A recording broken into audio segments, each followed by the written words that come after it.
अब हम बात करने जा रहे हैं पिट्स इंडिया एक्ट की बात, और ये पिट्स इंडिया एक्ट काफ़ी इम्पोर्टेंट हो जाता है।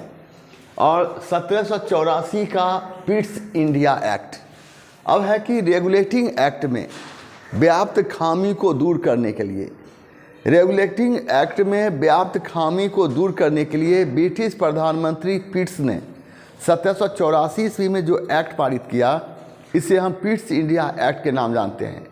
और पिट्स इंडिया एक्ट के तहत गवर्नर जनरल के कार्यकारिणी परिषद में सदस्यों की संख्या जो 4 थी उसे घटाकर 3 कर दिया गया। 1784 ईस्वी के पिट्स इंडिया एक्ट के तहत गवर्नर जनरल के कार्यों में सहयोग देने के लिए एक बोर्ड बनाया गया था, और जिसमें 6 सदस्य होते थे।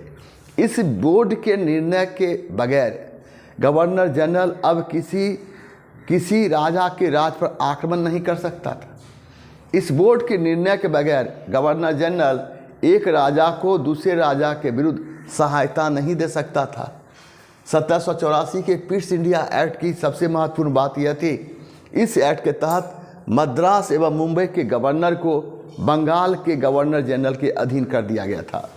Warren Hastings Pitt's India act के विरोध में इस्तीफा देकर इंग्लैंड चला गया था। अब आपसे प्रश्न ये रहेगा कि 1773 के रेगुलेटिंग एक्ट में व्याप्त खामी को दूर करने के लिए ब्रिटिश प्रधानमंत्री पिट्स ने किस एक्ट को पारित किया था? तो उस एक्ट का नाम था पिट्स इंडिया एक्ट। पूछेगा पिट्स इंडिया एक्ट के तहत गवर्नर जनरल के कार्यकारिणी परिषद में सदस्यों की संख्या 4 से घटाकर कितनी कर दी गई थी? 3 कर दी गई थी। पूछेगा पिट्स इंडिया एक्ट के तहत एक बोर्ड बनाया गया था, इस बोर्ड में कितने लोग शामिल थे? 6। तो इस बोर्ड की क्या काम था? इस बोर्ड का काम था इस बोर्ड के निर्णय के बगैर, निर्णय के विरुद्ध कोई गवर्नर जनरल किसी भारत के राजा के राज पर या एक राजा के दूसरे राजा के विरुद्ध सहायता नहीं दे सकता था। पूछेगा पिट्स इंडिया एक्ट के तहत मुंबई व मद्रास के गवर्नर को किसके अधीन कर दिया गया?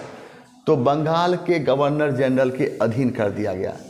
कहेगा कि वारेन हेस्टिंग्स किस एक्ट के विरोध में इस्तीफा देकर इंग्लैंड चला गया था? तो पिट्स इंडिया एक्ट के विरोध में इस्तीफा देकर इंग्लैंड चला गया था।